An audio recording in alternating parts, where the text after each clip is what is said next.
નમો નમઃ સર્વને જય મહાદેવ।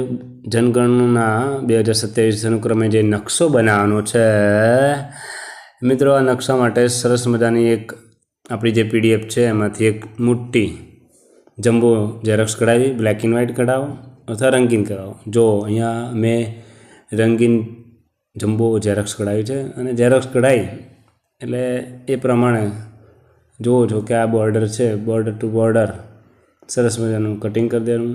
જે વળાંક છે, જે ખૂણા છે, જે રીતે છે એ રીતે સરસ મજાનું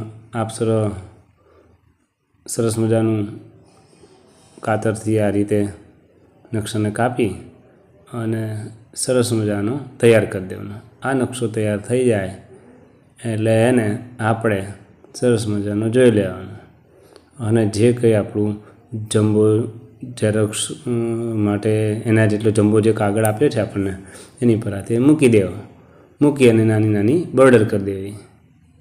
અને બોર્ડર કર્યા પછી જો તમને એમ લાગે કે નાનો પડે છે તો એમાં એક એક ઇંચ વધારી દેવાનું અને એક એક ઇંચ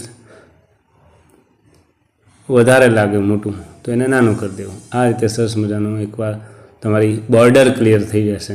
નકશાની બોર્ડર ક્લિયર થઈ ગયા પછી આગળનું કામ જોરદાર ચાલશે। બીજું અને સૌથી મહત્ત્વનું કામ રસ્તા, કેડી, કૂવા, પંપ, મંદિર આને બતાવી દેવા। નંબર લખી ચોરસ કરો અથવા ચોરસ કરી નંબર લખો, તમને જેમ યોગ્ય લાગે એ રીતે આપણે સરળતા પ્રમાણે, અનુકૂળતા પ્રમાણે કરી દેવું। તમે જે કોઈ આ ઘર નંબર લખ્યા છે અને એ ઘર નંબરની સાથે નામ લખ્યા હશે અને કદાચ ઘણાએ મોબાઈલ નંબર પણ લખ્યા હશે, જનગણના નંબર બાજુમાં લખ્યા હશે। તમે જે લખ્યા છે એની અંદર જો કે ધારો કે મંદિરનો 60 ક્રમ છે તો 60 જે નંબર જે છે એ આપણે નકશાની અંદર જોઈએ તો એ જગ્યાએ આપણે મૂકી અને એની આજુબાજુ નંબરિંગ અથવા ચોરસ મકાન, કાચા મકાન હોય તો ત્રિકોણ એમ બતાવી દેવા। આ રીતે સરસ મજાનું આપણે શરૂઆત કરવી। હવે મુખ્ય મુદ્દો એ આવે છે કે જે આ નકશો છે, જગ્યા ખેતરની વધારે છે, મારા ગામ આટલામાં જ આવે છે, આટલામાં મારે 150 મકાન સમાવવાના છે, હું કઈ રીતે સમાવું? અરે આ તો કંઈક સારી જગ્યા છે, બાકી બધાને એનાથી નાની નાની જગ્યા આપેલી છે।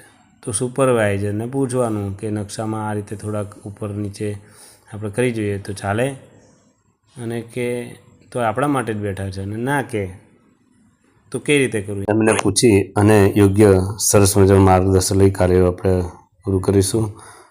જેને નકશા થઈ ગયા છે એને શુભકામના, જેને બાકી છે એને પણ શુભકામના। માટે એવું કહેવું છે, દુઃખ આપવાની ભલે હોય બધામાં હોશિયારી, પણ ખુશ રહેવાની ખુદમાં હોવી જોઈએ તૈયારી। તમને કોણ બદલી શકે? જે વસ્તુ તમને ચેલેન્જ કરે એ જ તમને ચેન્જ કરી શકે છે। માટે વ્યસ્ત રહો, મસ્ત રહો, તંદુરસ્ત રહો। જય હિન્દ, હર હર મહાદેવ।